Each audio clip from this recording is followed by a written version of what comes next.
Ya, Assalamualaikum warahmatullahi wabarakatuh. Alhamdulillahirrabbilalamin. Pada malam hari ini kita masih bisa melanjutkan materi dari pertemuan minggu lalu, yaitu logika predikat.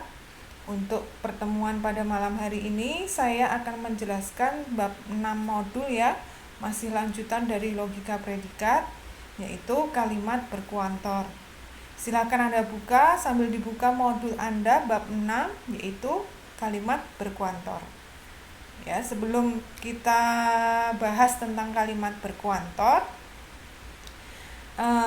kita review sebentar ya tentang kalimat logika predikat. Apa bedanya logika predikat dengan logika proposisional ya? Alasan kenapa kemudian dikembangkan logika predikat itu adalah kalau kita lihat pada contoh kemarin itu karena pada kenyataannya ada beberapa pernyataan atau argumen yang validitasnya tidak bisa ditentukan jika kita menggunakan logika proposisional biasa ya.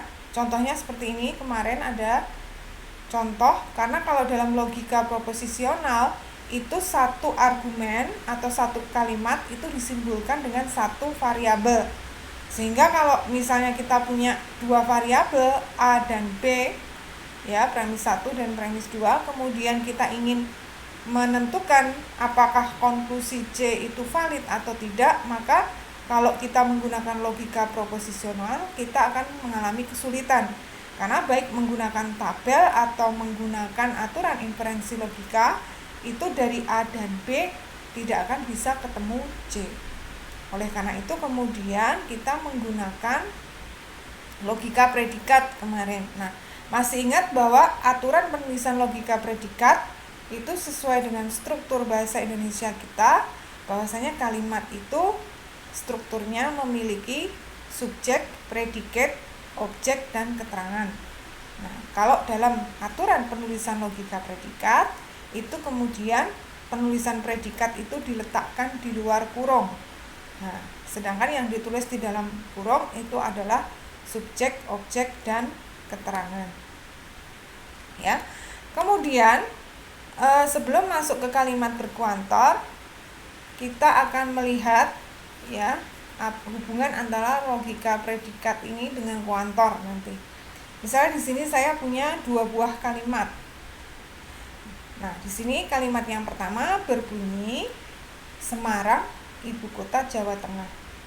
Ya, di sini jelas bahwa subjeknya adalah Semarang. Ya, nama kotanya jelas.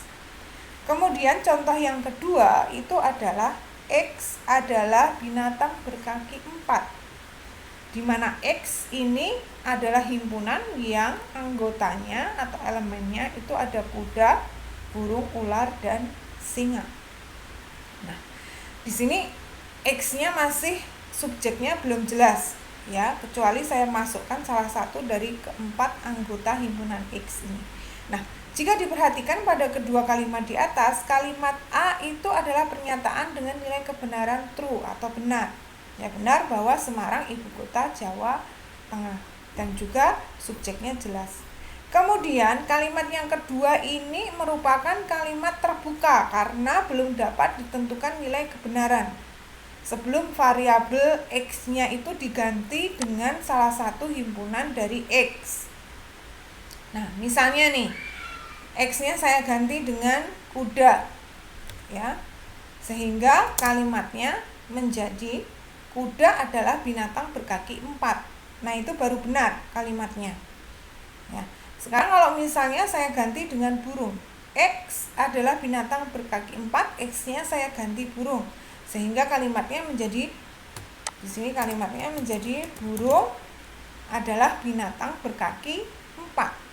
Maka kalimatnya menjadi bernilai salah karena burung itu bukan binatang berkaki 4, melainkan berkaki 2. Kalau di sini saya ganti dengan ular, maka juga salah karena ular adalah binatang melata yang tidak punya kaki. Kemudian kalau saya ganti dengan singa, sehingga kalimatnya menjadi singa adalah binatang berkaki 4, maka kalimatnya bernilai benar. Jadi benar tidaknya kalimat X adalah binatang berkaki 4 ini tergantung dari subjek yang kita masukkan, apakah memenuhi persyaratan sebagai binatang berkaki 4 atau tidak. Ya, sehingga masih terdapat banyak kemungkinan nilai kebenaran dari kalimat yang B. Nah, apa yang terjadi jika terhadap suatu kalimat terbuka, misalnya yang B ini tadi, kita tambahkan kata-kata yang pertama untuk semua atau setiap, yang kedua terdapat, ya. Yang pertama ini konteks kalimatnya berarti untuk keseluruhan objek, semua objek. Yang kedua ini konteks kalimatnya terdapat objek yang memenuhi. Ya. Nah, misalnya yang pertama, untuk semua atau setiap X adalah binatang berkaki 4.